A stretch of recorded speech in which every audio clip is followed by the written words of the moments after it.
And now I'd like to introduce our speakers. Complete biographies are available with today's PowerPoint materials. Susan Frank-Divers is Senior Vice President and Assistant General Counsel for Global Compliance for AECOM, an $8 billion global provider of professional, technical, and management support services.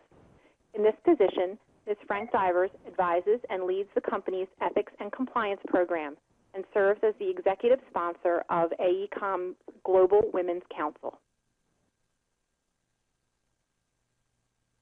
Paul Pelletier is a member of Mintz, Levin in Washington, D.C., and specializes in representing public and private companies of all sizes and high-profile individuals in state and federal investigations.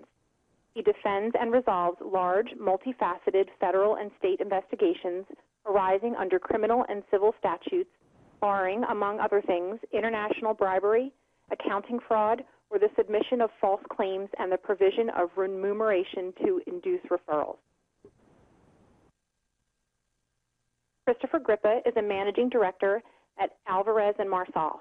For more than a decade, Mr. Grippa has been working with attorneys and management to provide accounting and financial guidance to organizations across the globe. Recently, Mr. Grippa has led numerous projects related to the Foreign Corrupt Practices Act. Panelists, the floor is yours.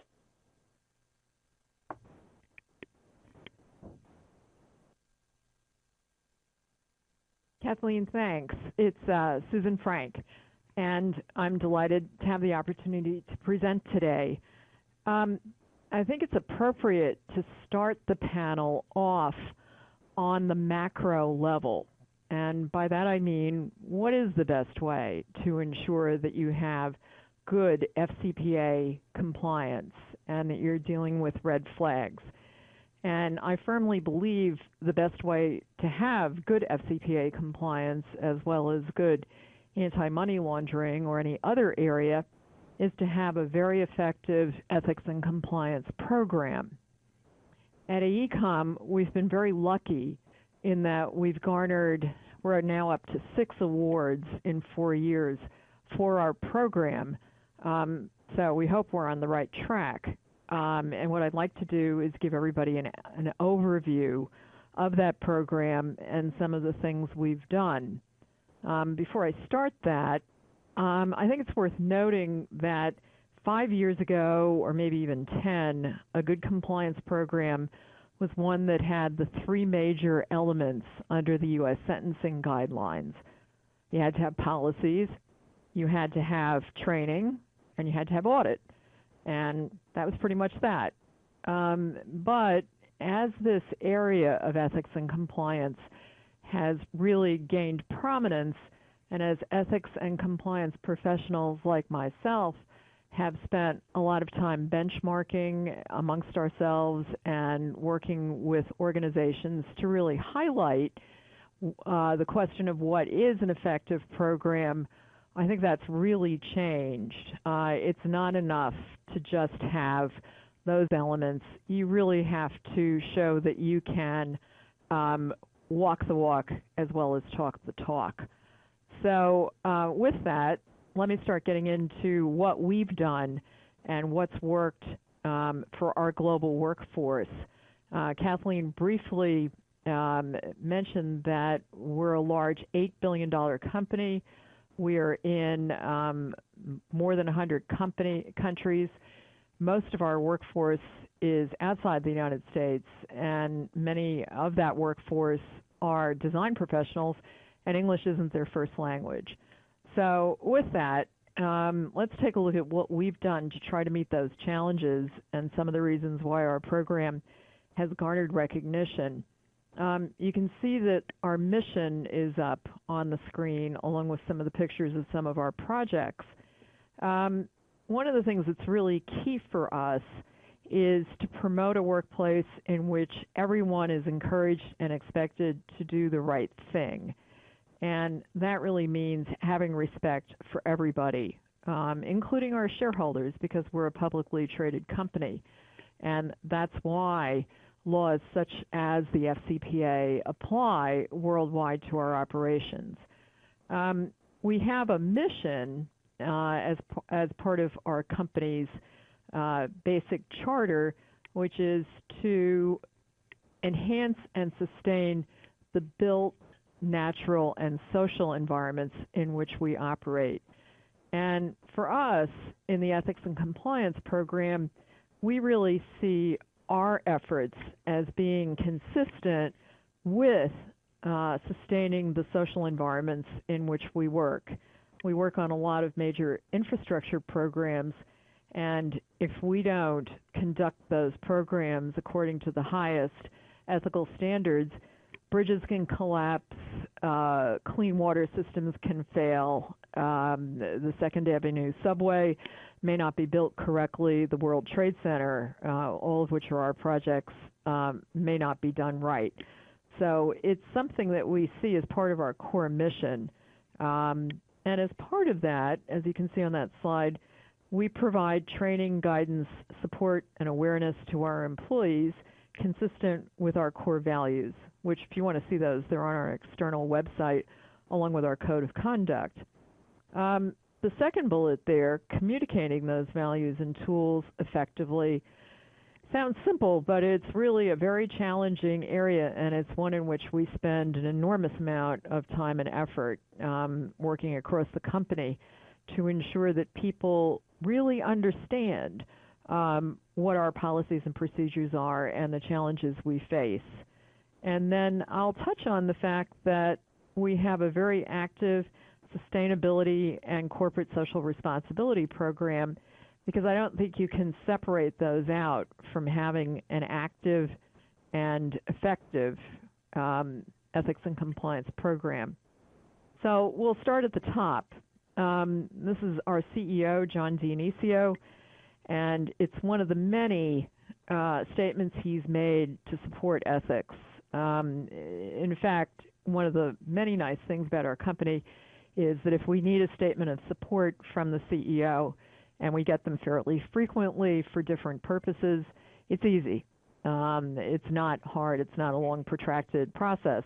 We had him issue one recently that we will not pursue business if it can't be done according to our standards of ethics and transparency. We wanted to use it in a presentation we were making. And that's a good thing when you have that level of support and clarity at the top. We don't stop there. We also believe that we have to have active communication from middle management. I don't know if our geography chief executives would like being called middle management, but let's call them that for purposes today. And you can see some of the communications that have been put out. And those are put out pretty regularly because they can address specific issues that have come up in those areas. And it also demonstrates to people in their native language, as you see in this one instance, that everybody is on board with this mission. On the next slide, it talks really about tone at the working level. We actively monitor employees' views to see how effective our program really is. And we do that, we've been doing it every other year with a third-party provider so that people can submit comments and take the survey anonymously and in full confidence.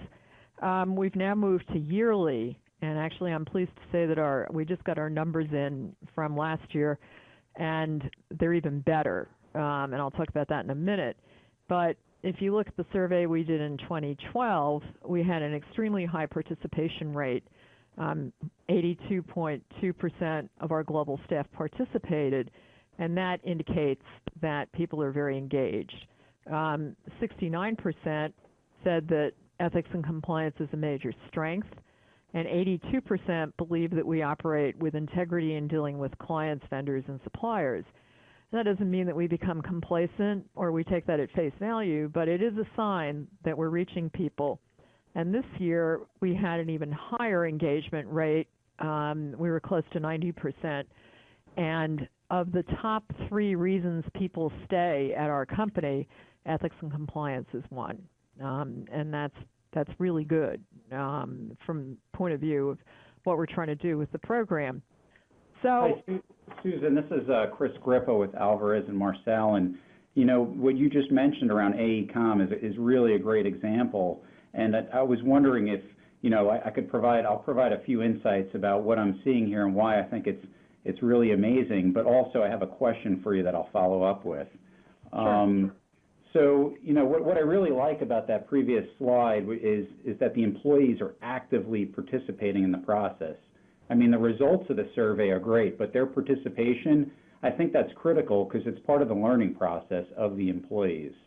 So that's the first thing. The second thing is, I find in these instances where there are these surveys and you're getting a great response rate, it really demonstrates that the employees are comfortable speaking up and raising issues, that it's not a check-the-box compliance program, but it's an effective compliance program where people are comfortable. And then the third point I'll make is that, employees under that scenario feel like they have a seat at the table and they can communicate to actually provide feedback from the business side into what's effective and not effective. So my question to you is, at AECOM, what do you see in terms of employee participation in the process of a compliance and having an effective compliance program from the business and operational side? Chris, I'll get to that a little bit later in the presentation, but I'll answer you now. That's really one of the key focuses of our program, and we have a yearly ethics week, which is really designed to ramp up that participation and give people a chance to express their creativity. We started it 3 years ago and have done 3 so far, and we get tremendous participation, and all the various geographies and business lines participate, but they also do something different within their own group as well. So I'll talk about that in greater detail later on in the presentation, but that is definitely where we're trying to go with this. So let me first talk a little bit about what we're doing in the community, because we believe it's not enough to do things just in the company. If there's a scandal, if there's another Siemens, it affects us because we work in the infrastructure area. If there's another Wall Street meltdown, it affects us. So here are some of the thought leadership efforts that we've been making. It does start at the top, and our CEO authored an article on trust in Ethisphere magazine, which really talks about trust being the basis for a good compliance and ethics program. And that's online if you want to read that. On the next slide, you can see that we recently joined the UN Global Compact. That was an easy decision for us to make, and we're proud to do that.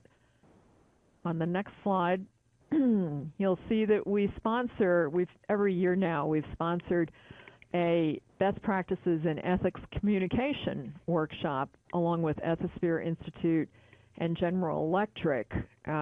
We do that usually in New York City, and we've had the CEO of Hill & Knowlton, we've had the head of information for the U.S. Navy, as well as CEOs, chief communications officers, and plenty of ethics professionals there as well. And it's some of the most interesting discussion I've ever participated in, for sure. Then within the company, we're always looking for new ways to communicate and new ways to engage. So here's a screenshot of our Salesforce chatter group that our CFO started. We're in the process of launching our own, but I can easily post cases, guidelines, comments on ethics and compliance issues that are topical, and I think it's particularly important to reach the CFO community and the finance and accounting staff, because they play such a key role in really ensuring that our compliance and our controls are state-of-the-art. Then we believe in really engaging our geographies. They understand the problems or the challenges that people are facing in that area. For example, our guidance on gifts and entertainment in Asia focuses on mooncakes, among other things. In Europe, it focuses on certain traditional Christmas gifts that can be expensive, and it gives people practical, down-to-earth guidance on what to do. And here's an example from Christmas where we've got discussions going on about gifts and entertainment because it's very topical. Now I'm going to turn, having set the stage hopefully, to the program itself. So when I briefed the board or other people in the company, this is the first slide I would turn to, and that's that tone at the top. I don't think you can have a program that works without tone at the top, because otherwise people say, well, this is great on paper, but nobody talks about it, or this is great on paper and we don't really understand what we're supposed to do. So we'll get into that a bit more, but I've shown you some examples of tone at the top and tone at the middle. Then training, the code of conduct, of course, it's available in 12 languages. We really push completion rates, and we take a multifaceted approach to anti-corruption training. Again, going back 10 or even 5 years ago, that usually meant strapping yourself to the chair for an hour of being bored to death by a long, droning presentation about everything from red flags to internal controls. We still do that, but we also use short video vignettes because they cross the translation barrier, and they get across points in a very emotionally relevant way, as well as having good context. And Real Biz Shorts are a product that's offered sort of by many providers, and we like those because they're short, they're easy to use, and they're often somewhat humorous. And then we're always looking for areas to engage the employees. And as part of our annual performance management system, I've put the certification up there for everybody to see. And it basically says that I am abiding by the code, I'm reporting any perceived violation, and I've told people if I have questions and so forth. We also get annual conflict of interest and compliance certifications from executives, procurement, and audit staff. Some key features of our program, again, to sort of take it down a bit more to the nitty-gritty, we look to have a consistent dialogue with operations. When we spot areas that need improvement, we don't just sort of say to them, hey, go fix that, see ya. We have a constant and ongoing dialogue about where we are with it. We also believe that it's our duty to advise them on changes to the law and procedures. For example, when Syria was placed under sanction, we let people know. We do that within 24 hours. When Myanmar came out of some sanctions, but not all, we let people know that too. And we do it in a way that's easy to understand and accessible. We don't put out 5-page memos written in legalese. And if you look at the second bullet on the second point, we put out specific guidance, usually on one sheet and hopefully with a nice logo that's eye-catching, telling people what to do on Rio Olympics work because we're one of the major contractors there. And it tells them what the rules are for Brazilian federal officials, Brazilian state officials, Brazilian city officials, and Olympic staff. And that's an example of how we stress communication. We recently did one of those for Sochi as well. You can see some of the other initiatives that we engage in. Know your business partner, customer, and agent is a key component. Anyone in this day and age that isn't conducting due diligence probably doesn't have a good compliance program. And we're in the middle of rolling out some verification efforts to make that easier. We also, if we know that there's a major initiative going on in Africa, for example, in the mining sector, we'll push out information on conflict minerals, but again, in a way that's easy to understand. And on the next slide, here's really the heart of the matter. It's our ethics and compliance portal, and it's the beginning for the journey if you want to find out what the rules are or what the concerns are on key topics such as red flags, such as due diligence on business partners, joint venture partners, or agents.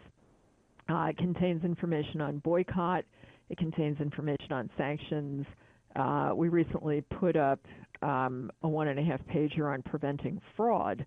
And then we also post recent case developments on that page, because that's a good way really to educate people.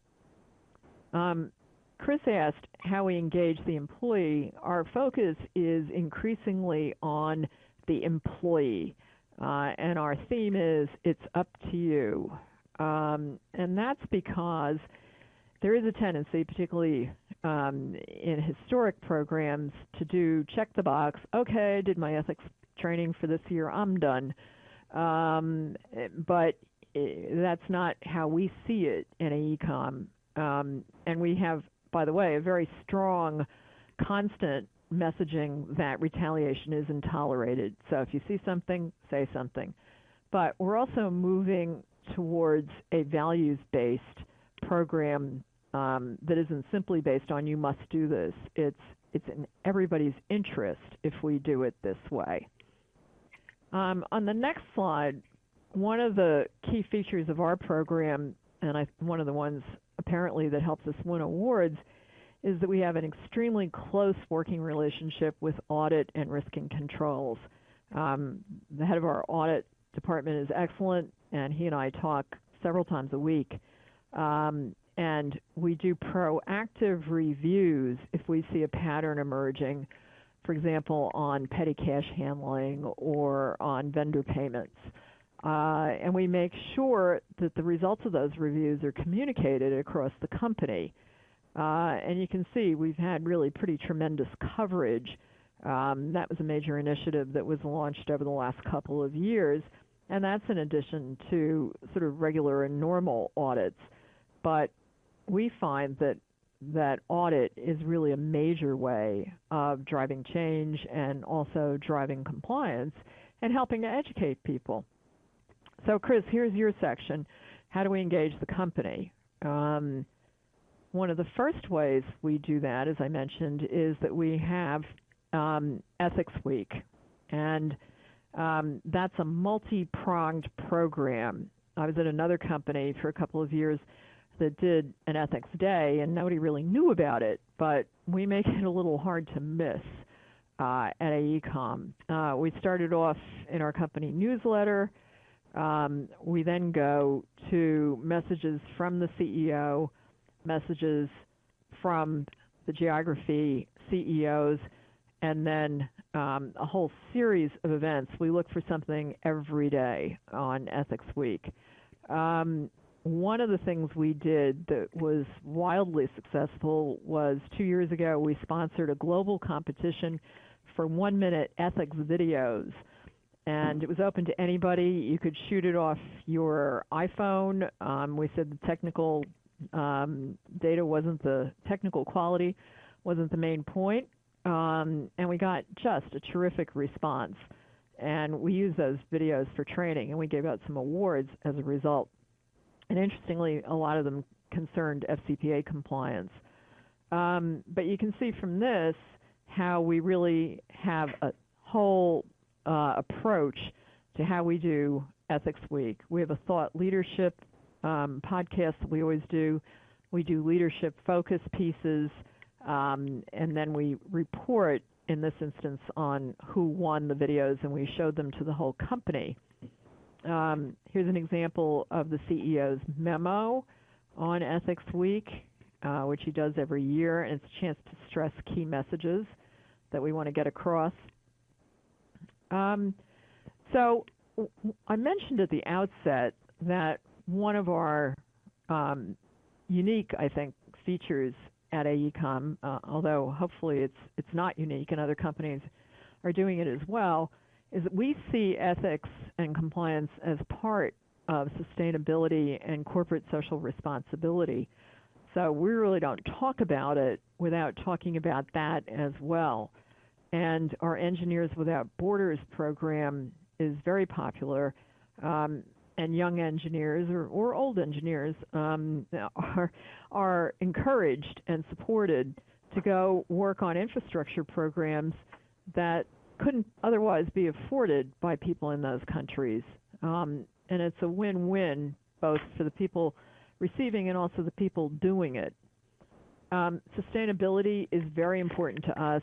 We are listed every year by Newsweek as one of the 50 greenest, and we're known in the field for approaching infrastructure programs and projects with sustainability in mind.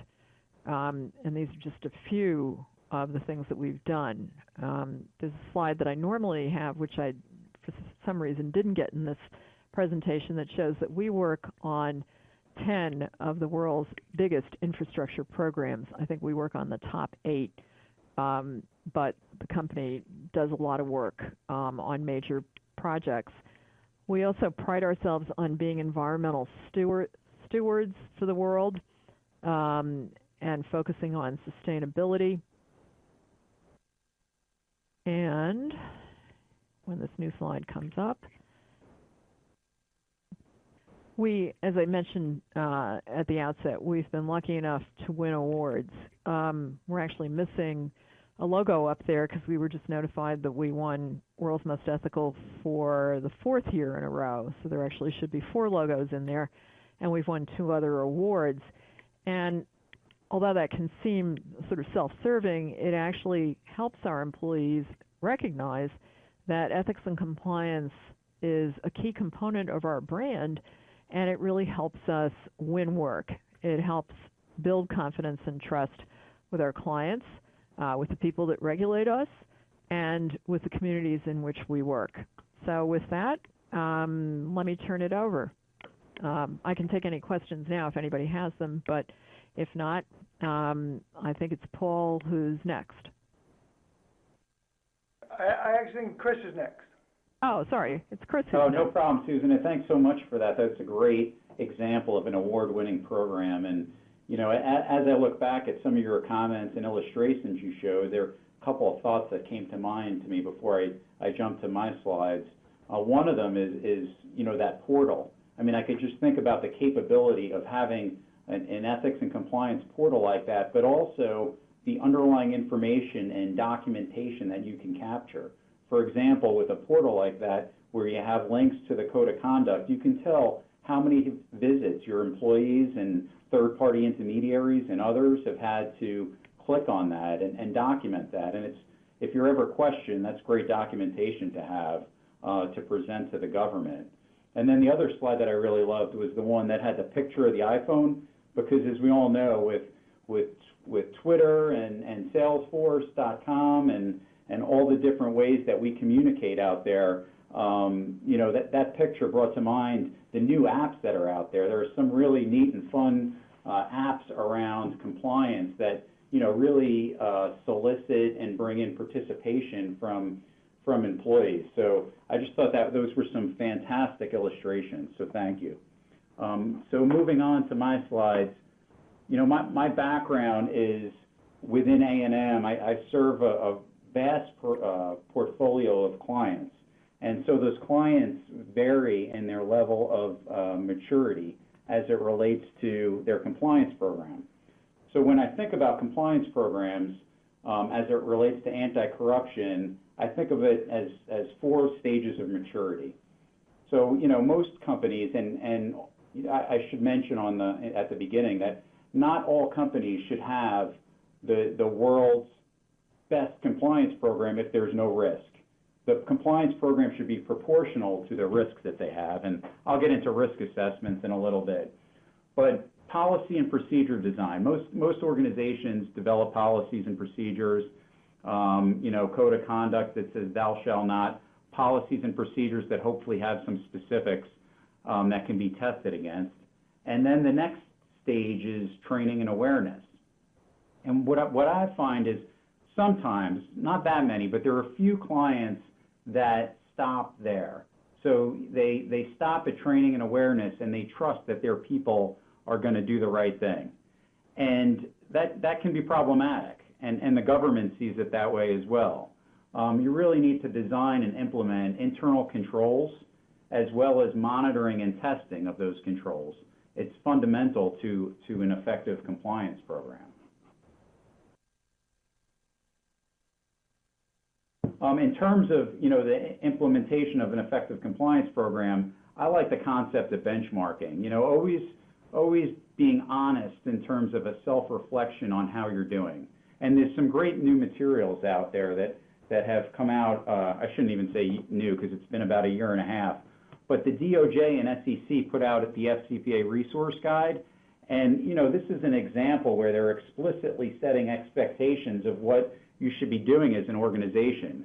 Frankly, I think it makes sense to have an independent party come in and just do kind of a sanity check to make sure you're doing what the government expects and also have that documented in your file. If the government, put that much effort into developing the resource guide, I think it's appropriate to give it, reasonable attention. The second thing to benchmark against is your risk assessments. And organizations may be doing, and typically do risk assessments as part of other parts of their compliance requirements. For example, Sarbanes-Oxley has a requirement for fraud risk assessments, and there's other assessments that organizations do. To reduce costs and be most effective, you can certainly leverage off of those risk assessments and focus in on the highest risk areas. And then it's important to refresh risk assessments. A lot of times we see some organizations that did risk assessments years ago, but the business has changed. They've entered into a JV or they've acquired a new entity in a high-risk geography. So it's important to recapture and refresh those risk assessments on a frequent basis.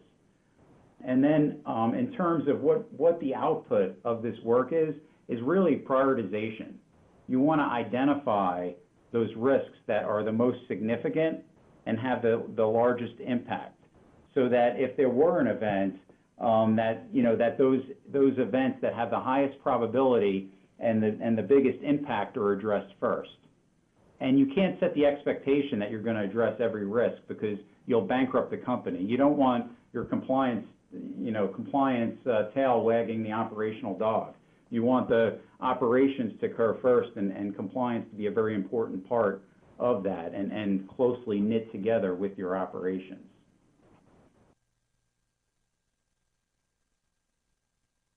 So in terms of, the benchmarking with the DOJ and SEC guide, you'll see they gave a lot of attention to the risk assessment. In the guide, they mentioned many times that a risk assessment should be proportional. We had a question come in as it relates to third-party intermediaries and whether it's required that you do due diligence on those. The answer I would give is you have to have a thoughtful approach to your third-party intermediaries. Identical due diligence across all your third-party intermediaries, whether it's a sales agent or a distributor, it's counterproductive. You really want to prioritize those third-party intermediaries that bring you the highest risk and then design proportional due diligence to focus the level of effort and cost to those third parties that bring you the highest risk. And just by way of example, you may have a JV in a high-risk country, and that JV may be doing some business that you view as high risk in your risk assessment. Well, that's an instance where you may want to do a full background check on them. You certainly would want to have folks go out and talk with them and have a very robust due diligence. Whereas if you're dealing with a Fortune 500 company in a lower risk country and they have an effective internal compliance program, you wouldn't want to do the same due diligence for those individuals. And Chris, if I might jump in here, the question this is Paul, the question sort of focused on the relationship with an agent or a distributor and whether or not the company had a duty to actually audit the books and records of that distributor. And I agree with you that, it sort of depends on the facts of the situation. And I think the answer is that no, there's no legal duty to audit a third-party distributor. But then again, there may be a responsibility and ultimately liability that attaches if you don't, because if, for instance, you come to learn that that third-party agent is bribing, let's just say, for instance, bribing the VAT officials so that they don't have to pay the VAT tax to get your products to market, and you learn about that and then don't do anything, then once you learn about that, it may indeed be incumbent upon you, not a legal duty, but a practical duty, to be auditing that distributor, or if you haven't fired them, but to be auditing your distributors in that market to make sure they are paying their VAT tax. So it sort of depends upon the facts and circumstances that you know. Do you agree?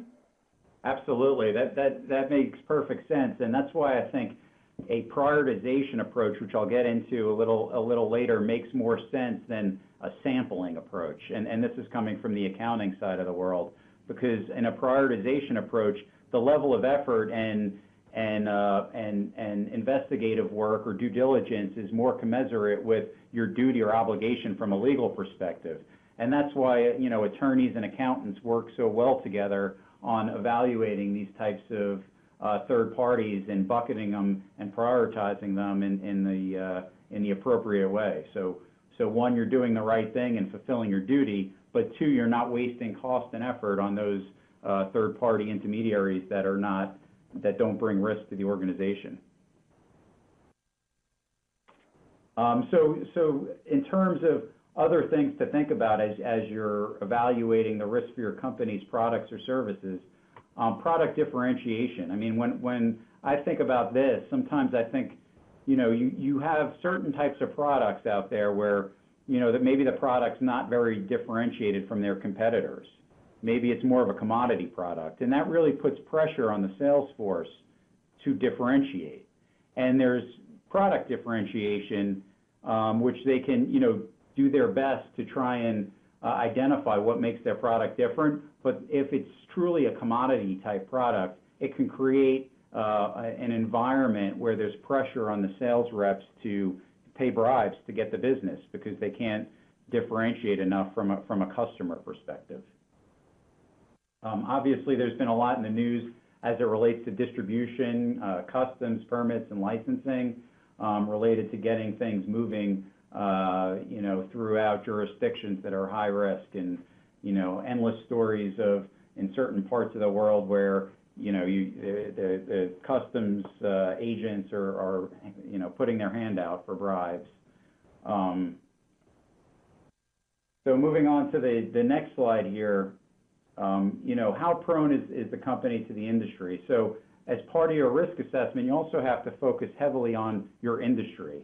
Has there been historical corruption issues with your with your competitors? If your competitors are having problems, you need to look in the mirror. I mean, the Siemens example was an example that happened several years ago, and I'm sure that made many companies self-reflect and evaluate whether they had the same types of issues. As we all see government sweeps, and one of the more recent things is this isn't just the U.S. DOJ, SEC, but actually China now has had a big sweep in China as it relates to pharmaceutical companies. And then, perceptions of corruption in the industry, determining, how, for that industry, what's the general perception? Is it the kind of industry where there's just generally more corruption, so you need to be extra focused on ensuring you have the most effective compliance program? In terms of, geographical risk, the areas that we've seen a lot of activity is it really correlates to where there's a lot of M&A activity. There's a lot of benefit to going into some of these countries where there are big growth markets. Brazil, Russia, India, and China are the ones you hear about a lot. A lot of organizations can really reap huge operational benefits by getting into these countries and selling their products or services into these countries. But what they also recognize is these countries tend to bring a lot of risk, and the risks are unique between each of these countries. And so, for example, when we're talking about Brazil, Brazil is a place where, and I've done quite a bit of work in Brazil, it's a place where the taxes are extremely complicated.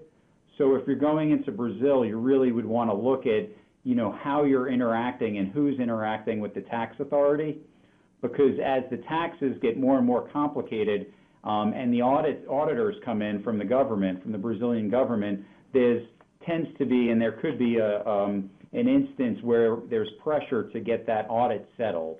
And under that pressure, there's an increased likelihood of the potential for bribery. So just for example, Brazil has a complex tax structure. In India, it's a different risk. I mean, India has tax risk, but it's different. They also have, when we've done work in India, we've noticed that while in the United States, for example, there's been a lot of concentration as it relates to services being provided. So, you might go to one vendor and be able to satisfy your needs.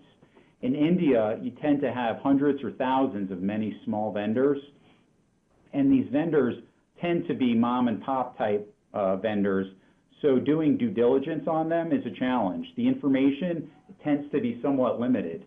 So, again, I come back to prioritization, but also recognizing that there's a lot of risk with a lot of these vendors that, are mom and pop. So focusing the appropriate level of diligence on them is critical. In terms of China, what we've seen there is, instances of where we found inauthentic or chops, which are the stamps that are put on official documents that have been misrepresented. And then I've done some work where I've seen falsified or invoices. They're called fapios there that are purchased in the black market, so they're not authentic. And that's could potentially be to cover up a bribe, so it would be a red flag of a bribe. And then in Russia, there tends to be quite a bit of organized crime as a big risk in Russia, as well as the government there sometimes has a heavy hand. I mentioned growth through M&A, and then, as you're thinking about these, countries and the risks there, it's not just anti-corruption, it's sanctions, AML, et cetera. And as part of that, there's actually a huge benefit of dovetailing anti-corruption with your AML program. I mean, in addition to doing a lot of anti-corruption work, I also have focused in the AML space and the sanction space. And it's interesting to see how AML's developed over the last 15 years and how anti-corruption's kind of followed it. For example, in AML, one of the critical and key concepts is know your customer, KYC.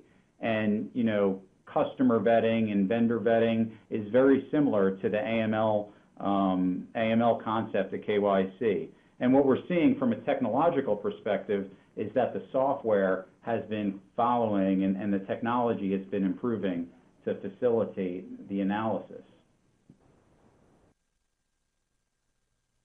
So in terms of, how do you implement an effective compliance program, I'm a big believer of technology. I love it. I love gadgets. If I could bring the technology onto the iPhone, I'd be, in love with it. So in terms of how technology helps, it's an enabler. I mean, it's not going to actually cause it to happen, but it can enable it. And it can really help with putting your organization in a defensible and proportional position. And what I mean by that is, in the example of where you use technology to evaluate your third-party intermediaries, to prioritize them according to certain attributes that you would work with your outside counsel as well as your compliance professionals to determine what are the elements of a high-risk third-party intermediary. As you do that with technology, those attributes get documented, and your process then becomes something that's repeatable and defensible. So, there should be, and there is no expectation by the government that you can prevent every instance of fraud. But there is an expectation that you take a thoughtful approach, and technology helps us develop that thoughtful approach. The same thing applies. We're seeing a lot of really new and effective technologies as it relates to transaction monitoring, focusing on high-risk general ledger accounts, focusing on accounts that deal with your distributors or deal with miscellaneous accounts, taxes, and it can look at it from an analytical perspective and help organizations focus on those transactions that have the highest risk. So then you can dedicate your audits and focus your audits only on those transactions. And then same thing with high-risk employees. Organizations, at least the larger ones that I work with, tend to identify those employees that are higher risk, and those would be those that are interacting with third parties. I mean, that's the thing we keep hearing is third-party intermediaries are, and we've seen in the marketplace is the cause of a very large percentage of the enforcement actions that have been brought forth. So really, one is identifying and prioritizing those high-risk employees. And the second thing that we've often recommend is that those employees sponsor the third-party intermediaries. And that's important because you want to have an internal employee, quote-unquote, vouch for the third-party intermediary. And it's preferential to keep or beneficial to keep the documentation on that, how that employee is, quote-unquote, vouching vis-a-vis a certification from both the employee and the third-party intermediary. And then, we've seen a large amount of tracking and taking credit for anti-corruption efforts, and that's really accomplished through things like we saw at AECOM, which is a portal. When you have these types of portals, you can get your compliance documents all in one place. So, for example, for your high-risk distributors that deal in countries that are also high-risk, you might require a certificate of compliance from them. You might also require stricter contractual language. And as part of that, it's important to maintain that information, and it's great if you can maintain it in a centralized repository. And there's really a huge cost benefit for those of us that are auditors, because when it's in one place, it makes it a lot easier to do attribute auditing. When we go in and we do in-country assessments and we're evaluating, did they follow the contractual guidelines in terms of payments to these folks, or in terms of staying within the guidelines of fees for commissions or discounts to distributors, having that information in one place it also helps from an operational perspective. We've actually seen a lot of instances where organizations are starting to create preventative controls, and what I mean by that is, how wonderful is it if you develop your policies and procedures and it's set up, and we'll just use an example here, where you have a high-risk distributor. And as a matter of course, your business or your company says, we're not going to do business with this distributor unless they've completed X, Y, and Z. So let's say has to have anti-corruption language in their contracts, and they have to have a robust background check. Well, by putting these documents in a repository, there's a capability to link that to your accounting system so that, one, you actually cannot make a payment in the accounting system unless there's forced compliance. So there's compliance. So in other words, your ERP system, your accounting system would block any payments to anybody that hasn't gone through the full policies and procedures. So it's a beautiful thing. And when I worked on that monitorship, it was something that the government really liked. They really appreciated that. The one thing I'll caution you with doing that is, in that instance where you're putting in preventative controls, which are fantastic, you have to keep a skeptical eye for, when you do that, you're tramping down something and it may pop up somewhere else. So it's kind of like a balloon where you step on one area and it pops up somewhere else. So by analytically looking at it, you can see if there's been an increase in other areas. And that's what I mean by circumvention of risk. And the other thing we saw when we have these wonderful preventative controls is that, sometimes you need to do business urgently, and it's appropriate to get the contract, quote unquote, done. Yes, you want to push on compliance as hard as possible, but there's sometimes decisions that need to be made by appropriate people, and there needs to be an override in place so that if you do have the appropriate level of compliance completed, but maybe it's not in the system yet, or for whatever reason it's not being logged yet, you want to be able to override it so that you're not negatively impacting the operations of the business, but still ensuring, of course, that you're fully compliant with your policies and procedures. And where we're seeing this all going in terms of, you know, the maturity of a compliance program is monitoring and testing. Similar to where AML is now, FCPA, I find, is getting there. There's transaction monitoring systems that are coming out with these attributes that identify those types of anomalies in the data that would be indicative of increased risk of corruption. For example, with distributors, which is a really hot topic right now, you might focus on those distributors that are either receiving larger discounts or larger commissions, and the concept there would be they're sharing the potential commission or increased discount with the ultimate customer via a bribe. So by doing monitoring of those types of transactions, you can see things that pop up. You can also monitor approvals. So in the expense scenario, you know, hopefully organizations all have delegations of authority which require approvals over certain dollar amounts, particularly if you're dealing with high-risk third-party intermediaries, and bringing together the instance of here are the instances where there's a certain employee and there's been a trend where they're constantly asking for this approval, and having a quote-unquote dashboard flow up to the appropriate compliance professional or CFO really has helped a lot of the clients that I deal with ensure they're staying on top of their compliance programs.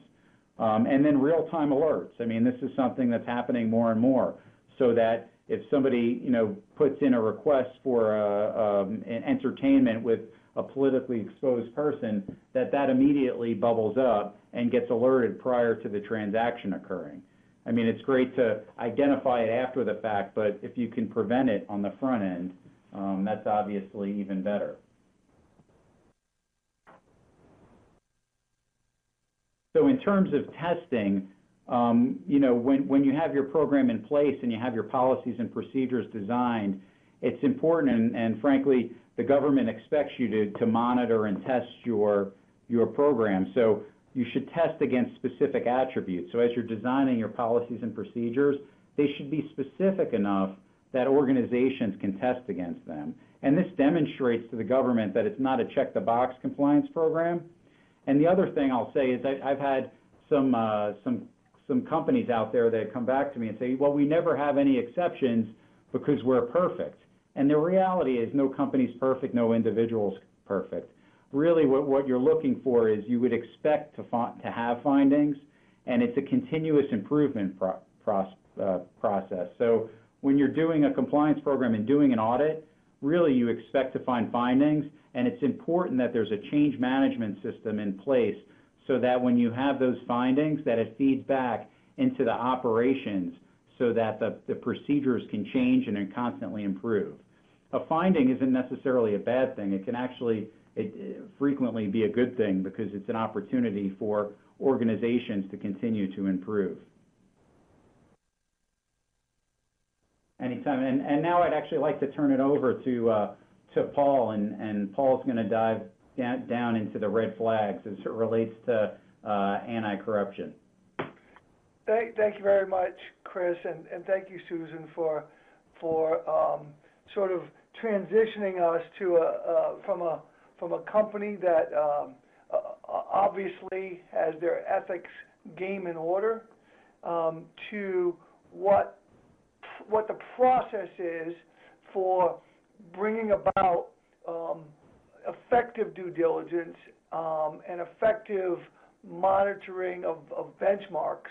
What I'd like to talk about today is, sort of as a former federal prosecutor who prosecuted these kinds of cases, and now as a defense attorney who represents companies that get in trouble and represents companies that are attempting to stay out of trouble by helping them develop appropriate compliance programs. I think I can talk about sort of those types of issues that help us avoid red flags and certainly see where those red flags are. Chris, if you don't mind, I'm going to go back to your prior slide, only because I think that your arrow is a great way to begin to think about both red flags and due diligence, both of which I'm going to talk about today. But at every item or every circle that you've indicated there, the policy, procedure, and design, the training and awareness, the implementation and internal controls, the monitoring and testing, in almost every one of those different stages of a compliance program, there's a different risk-based due diligence analysis. And each one is an attempt to build on the prior stage in order to both make people aware and to detect sort of potential violations of the compliance program or of the corruption policy.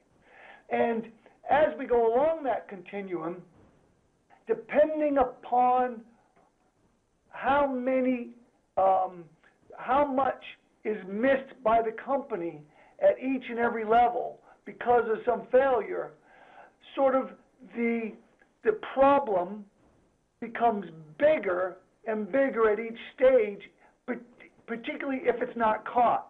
So as we get out to monitoring testing, if the problem or issue is not detected by then certainly the government is going to, when the violation is detected and or reported, the government's going to have a much more jaundiced view of your compliance program, whereas if the issue had been detected during the designing of the policies and procedures, or during the training, or during the implementation of internal controls or internal audit, if the problem had been detected there and solved, and then if it was determined to be a reportable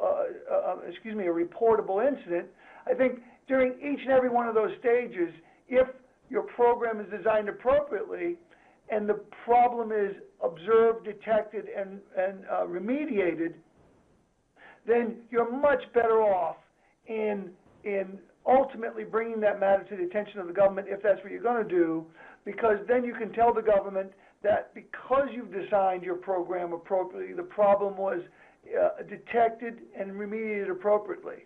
So again, to be clear, at each level that you've indicated here, there's sort of a different risk-based due diligence analysis. And I just want to, and that's sort of, I want you to keep that in mind as we're talking about detecting the appropriate red flags and making sure that as we go through that continuum, we're constantly reevaluating. So on the next slide, we're going to talk about where the government's going to learn potentially about your issue. And most of the government investigations are either begun through a whistleblower or a self-report. In those areas where it's a whistleblower, I will tell you that the government looks at and treats the situation much more differently and treats the company ultimately much more harshly than if it was a self-report. Again, it's going to be fact-based and fact-determinative, but what you want to do is avoid the whistleblower situation. And as I said, the best way to avoid the whistleblower situation is to have a compliance program that is effective and that at some point in time along the continuum detects sort of the risk and the potential violation and remediates it immediately. So that's what we're going to determine here, how to properly determine whether, when, and how to self-report your issues. As everybody has talked about so far and some of the questions have focused on, that's the area of third-party intermediaries. Now, third-party intermediaries can mean a lot of things. It can mean a distributor, it can mean an agent, it can mean whole bunch of things depending upon what the nature of your business is and what the nature of your delivery system is of your product or of your service that you provide in the foreign country. So a lot of what we're going to talk about here is going to be, you're going to have to base it on the risks that are present in your third party context. But clearly, as you're looking at evaluating how you deal with these third parties, are you dealing with them on the very front end of the continuum? Have you fully thought about the risks that the third party has brought to bear on your policies and procedures? Do your policies and procedures adequately address those third party risks? Does your training and awareness adequately address those third party risks? Do your internal controls and implementation and your internal audit, do they adequately address that third party risk? Each analysis is going to be different. And then finally, is your monitoring and testing adequately dealing with and addressing the third party risks that you know are present? And as we break down in each of those analyses, the risks that are going to be present are, first, the reputational risks. In other words, the reputation of that third-party intermediary or agent. Second, you're going to be diving in and diligencing, if you will, the government relationships of that third-party agent, the capabilities of that third-party agent, how that third-party agent is being compensated, and any other unusual circumstances. Now, there's two levels of documentation here. Chris has talked about one, and that's a level of documenting how you do your due diligence. In other words, how we prepare to make sure that this third-party agent is going to be an agent that we can rely upon as someone who is not going to bribe. That's one level of due diligence that Chris talked about, the necessity of documenting so that, number one, you can continue to improve and create a database so you don't have to recreate the wheel every time. But secondly, to document for the government, ultimately, if something goes wrong, you can document to the government that this is what we did to ensure that we were doing the job appropriately. Now, what's the other level of due diligence that you have to document?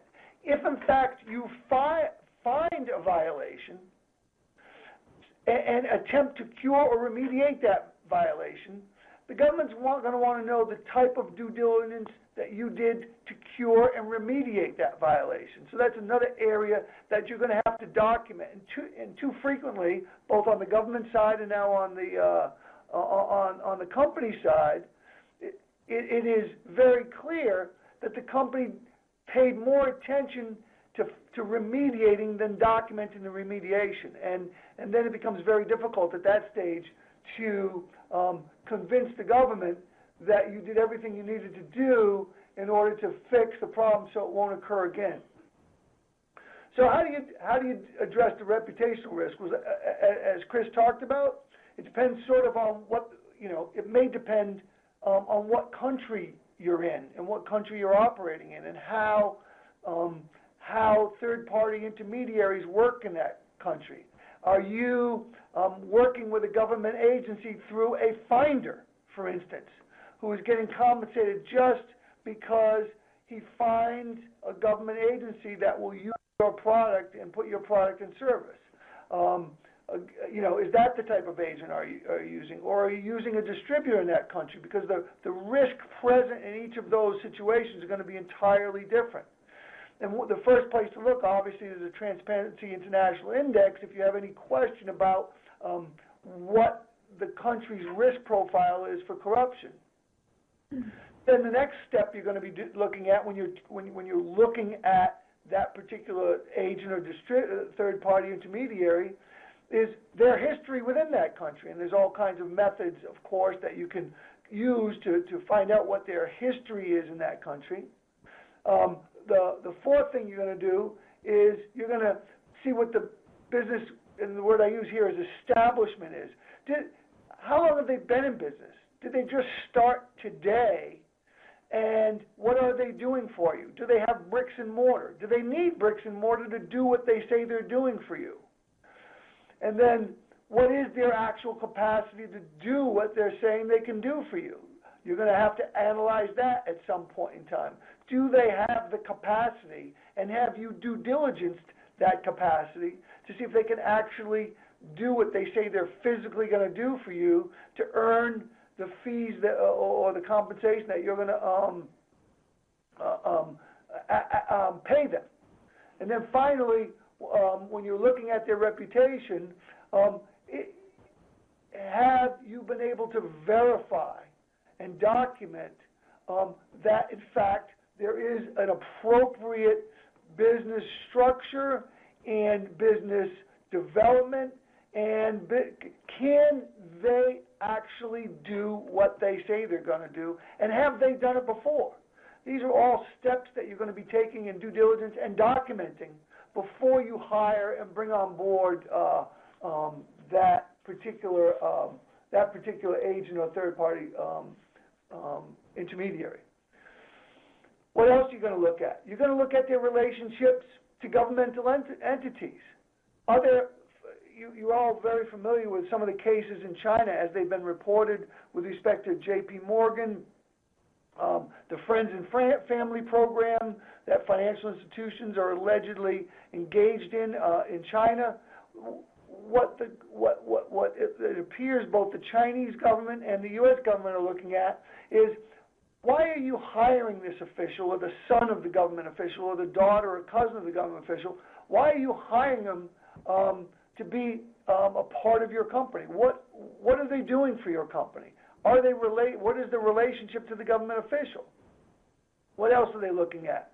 Well, what else do you need to look at? Number two, does this person have a prior government job in the same arena that you're doing business and seeking to do business? And if they do, that doesn't mean that they're disqualified from doing it, but it means that you're going to have to do a bit more due diligence to find out why, in fact, what in fact that person is doing. Is this person meeting regularly with government officials? And maybe that's a good thing. Maybe that's entirely appropriate, considering the service you're providing.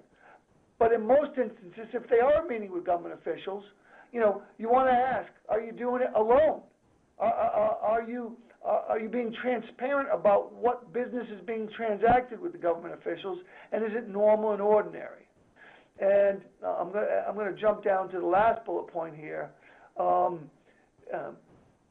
I've seen all too often on both sides of the coin, both the government and on the defense side, where companies got into trouble by accepting at face value a representation of a third-party intermediary that you just don't know this country. You don't know the customs of this country.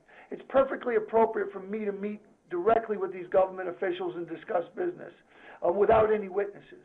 It's perfectly appropriate for me to give this gift or to provide this transportation or travel to this government official.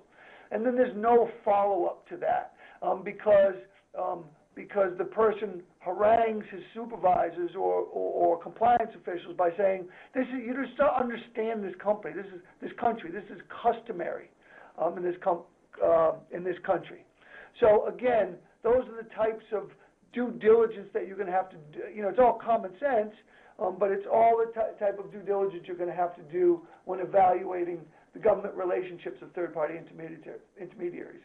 We talked a little bit about capabilities and the capacity of third-party intermediaries, and I just want to bring it back home here to talk about sort of when you're engaging these third-party intermediaries or agents, you want to make sure that the engagement that you have for them is in the same line of business that they've been involved in. In many situations I've seen where the third-party intermediary or the agent may be involved in some completely separate line of business, but all of a sudden you or your company or he's been hired to do something completely different as it relates to his interface with the government official. An example might be the third-party intermediary agent is involved in the shipping business, but he's being engaged to interface with the government and maybe even participate in your company in the technology arena, where you're selling technology to the government, and this person is your representative on behalf of the government. Well, that doesn't make sense in many ways, and that's where due diligence and documentable due diligence is required. We talked about making sure. Yep. And Paul, as the accountant on the phone here, I would just add this is something that when you're doing your audits is pretty easy to test, and there's a couple things. I would say first is when you're doing your audits in the example that you gave, you would typically have contractual requirements for that individual and the services that they're supposed to be providing. And for things like products, you would want to make sure you have purchase orders and comparing the invoices to those purchase orders. That would document and demonstrate that there was an approval process in place. From an auditor and accountant's perspective, where you want to focus is on those soft type of items, and those are more the general services. And I've seen a lot of instances of bribery that occur through the more soft type accounts, so miscellaneous consulting. And the problem with that is when you're going in and evaluating it, there's typically not a purchase order set up the same way, because it's really not a item by item type thing, but a service which is more soft. So you want to tie that back to the business person who made the request for that service, as well as contractual terms that are proper in terms of, was the service actually provided? Is there a deliverable from that service? And is the pricing commensurate with what the contract said? And from that, that's how you can ensure that the services are actually being provided for proper purposes and not for bribery. That's correct. And quite frankly, that provides a good segue for me to something that I'm going to come up later. But the audit function that you're talking about usually can only happen if, for instance, the third party you're talking about might be a distributor, for instance. If you don't have audit rights of that distributor or audit rights of that agent, that audit might not be able to take place. So as we go forward here, Chris, that's a really good point, because absent contracts with your third-party agents and intermediaries that require them to submit to audits, there's a whole vast area of potential detection of bribery that you might be foregoing and would be irresponsible in the line of business that we're talking about. Yeah, that's a great point. I mean, so within the accounting four walls, you think about your direct third parties, and those are your customers and your vendors. And in your example, a distributor might be listed as a customer.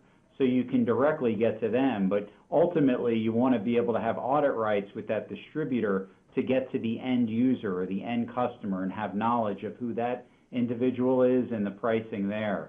So that's a great point. I know you're going to get into some of the challenges as it relates to that in the future slides.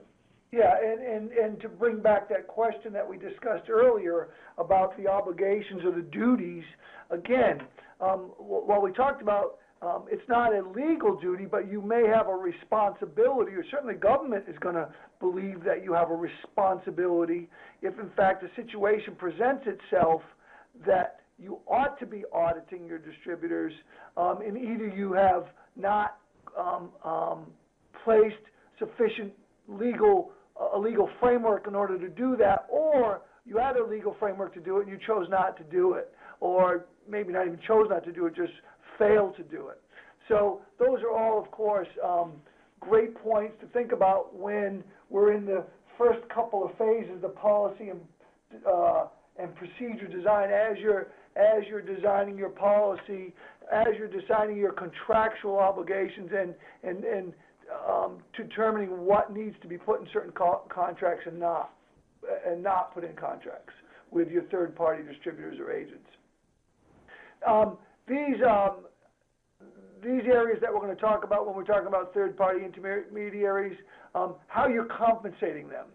In almost every instance that you see a criminal prosecution, and I want everybody to heed what Chris said earlier, and that is the government doesn't view every bribery event or every potentially bribery event as something that necessarily they're going to punish the company for. It really depends upon where along the continuum and how quickly the incident was stopped and remediated, and whether or not your anti-bribery policies caught and detected these, that the government's going to make its value determination as to whether or not to proceed against the particular company or the individuals in that company who did it.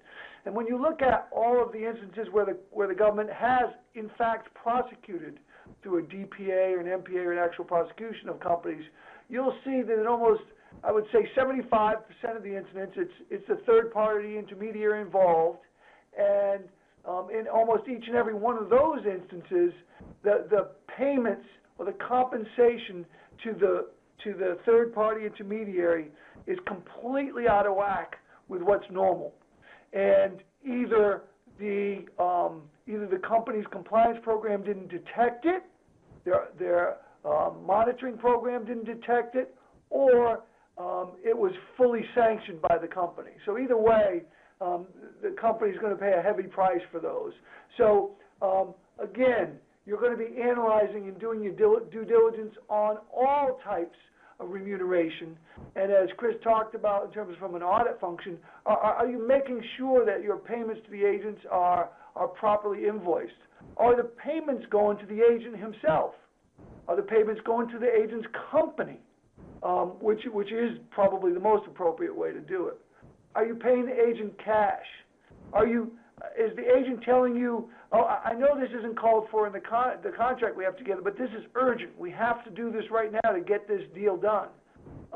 Is the agent using those silly words that seem to only be used in corrupt countries, and that is, oh, no, you don't understand. It's customary to make these types of payments here. Or is the agent talking about whether or not we should, whether this payment's a special bonus that ought to be paid? And these are all, I know everybody listening is saying, well, these are obvious red flags, but you'd be surprised at how many companies I continue to see where these situations continuously pop up. Trying to go to the next slide. There it is. And then finally, are there unusual circumstances that just that involve the agent? Is the agent refusing to certify compliance with anti-bribery laws? I've seen that happen on many occasions. Well, that's got to be about the biggest red flag that you could see. And learning that and stopping it right then is obviously the time to be doing it. Again, most effective certifications with agents and third-party distributors and intermediaries require certification with past and present. Now, companies all say, well, the agent certified. Well, your job to continuously test and continuously monitor doesn't end with a certification. And I'm sure Chris has seen many examples of that as well. Our agents' answers to due diligence questions boilerplate, yes, or always. All your due diligence questions, do you seek to ferret out whether or not, in fact, that agent or distributor is in fact violating the laws of his country? Now, yes, you're not necessarily the tax police of that country, but if you learn that your agent's not paying his taxes or your distributor's not paying the appropriate taxes, whether they be VAT taxes, whether they be income taxes, your obligation is to ask the next question, which is, why not? And how are you getting away with it? Because in many of these countries, the way they get away with it is they bribe the taxing official. And so once you're aware of these facts, you can't run and hide and say, well, I knew it, but the agent certified that he wasn't violating any anti-corruption laws. Again, does the agent reject the exercise of audit rights? Does the agent explain expenses as customary? We talked about that.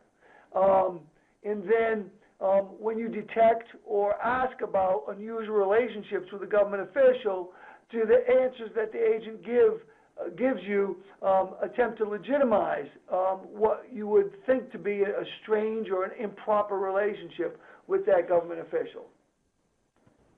Again, you're going to be documenting your answers to all these questions. Now, what do you do when you discover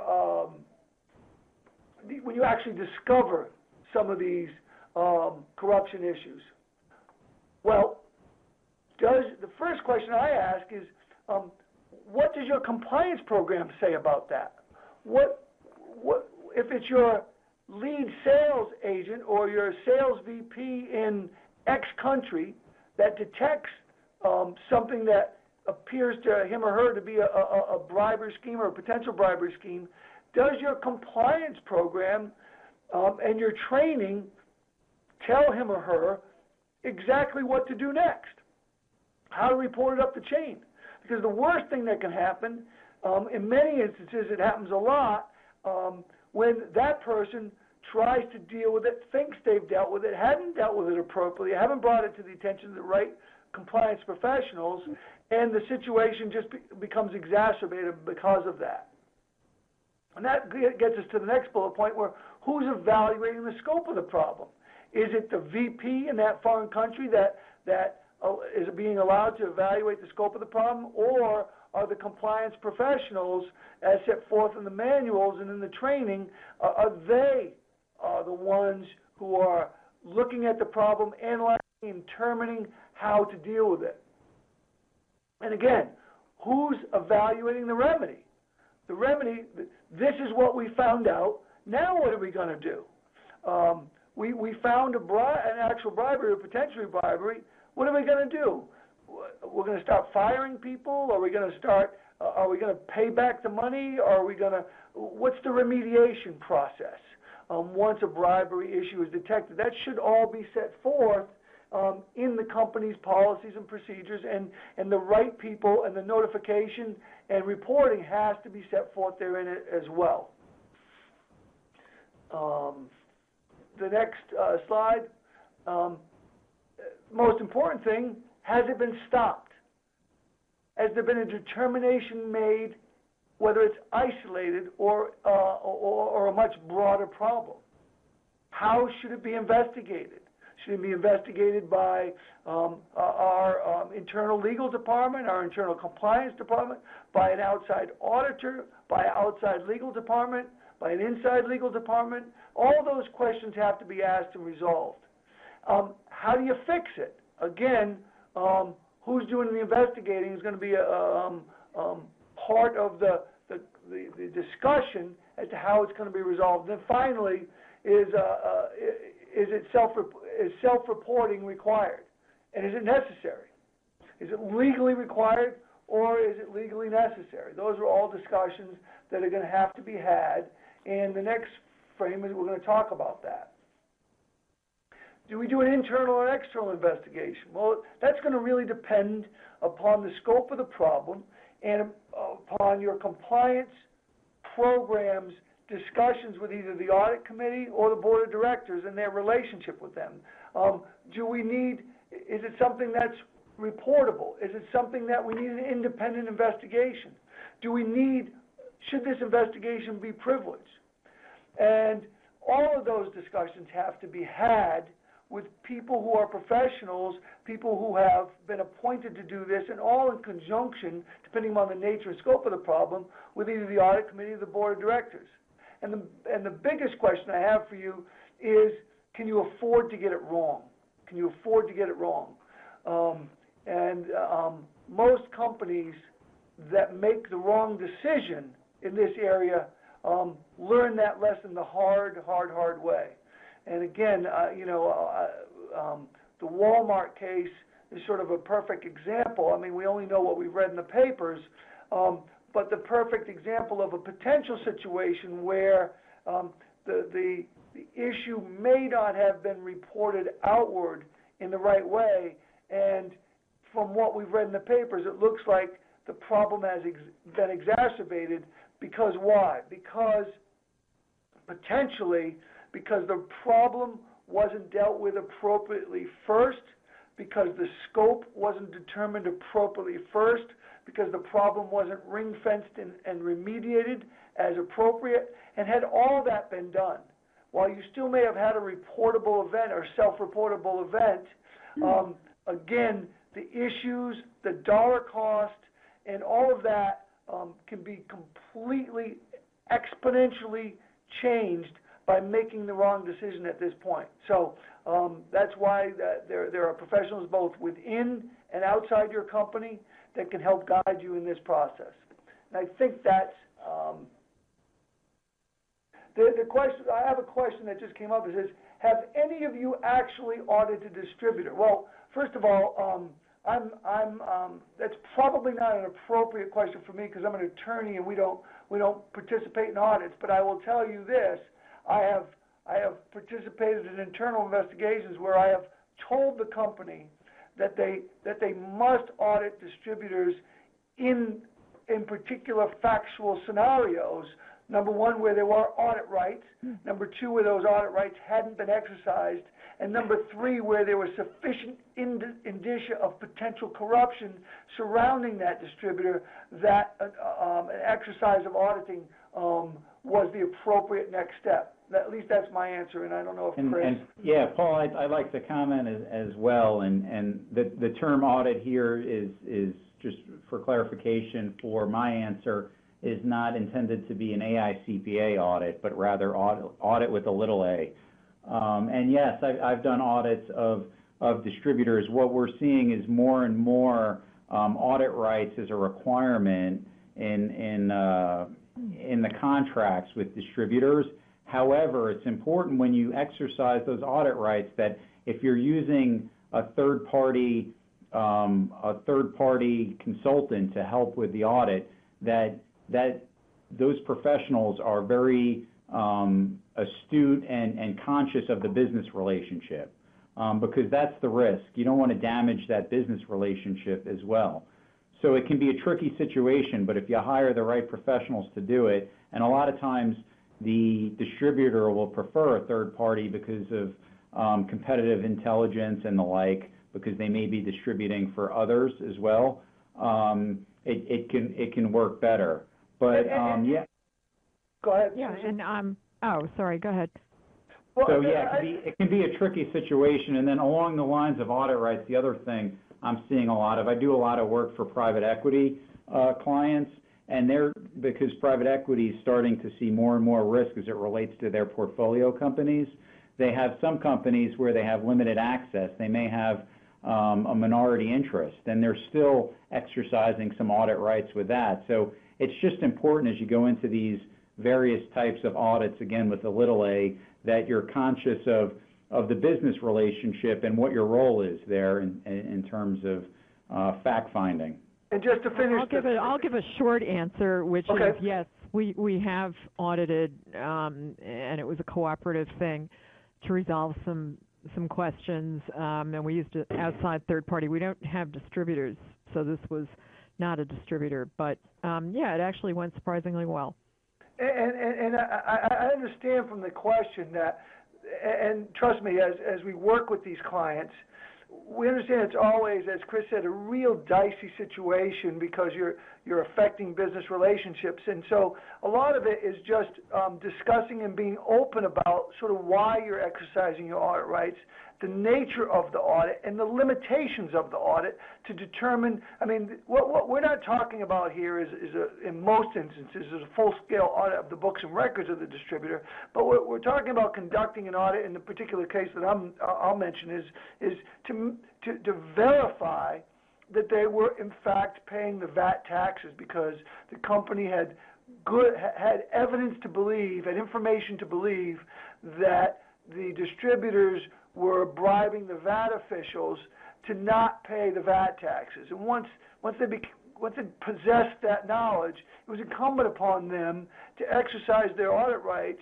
If they wanted to verify, they had probably enough information to fire that distributor at that time, but to exercise their audit rights in order to, in good faith and in due diligence, verify that was not the case, that they were bribing the VAT officials. Because at the end of the day, even though it was an independent auditor, it was the products of our client that were being brought to market at a cheaper price because, at least allegedly, because of the potential payment of the bribe to the VAT official. So yes, it was incumbent upon the client, if it wanted to continue to do business with the distributor, we thought, to exercise its audit rights in a very limited and open way.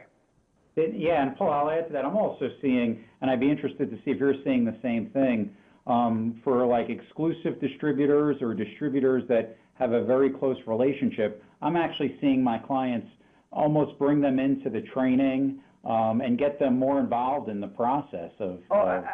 Absolutely.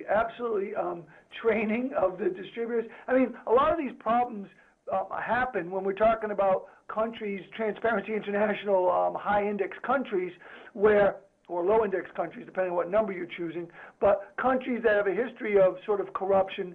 And these distributors, some of them have been, depending upon the nature of the company, have been distributors for the company for many, many, many years.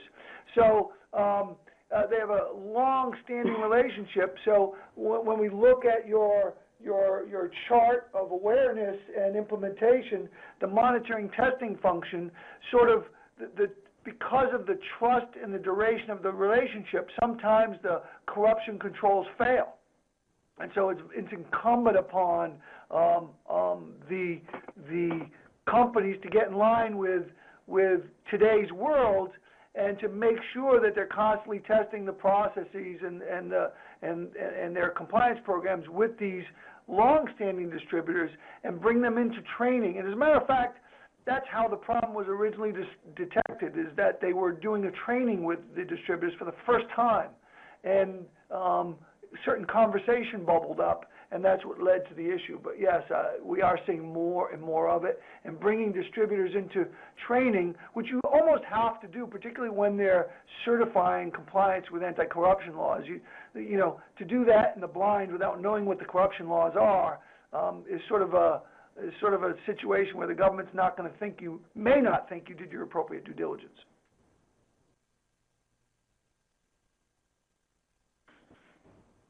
I think that concludes our program for today. Thank you so much to Chris and Paul and Susan for an excellent program. On behalf of LexisNexis, I'd like to thank our audience for attending today's complimentary webinar. We ask that you please follow the link to our survey, as your feedback on products and services is an excellent resource for us. Thank you all and have a great day.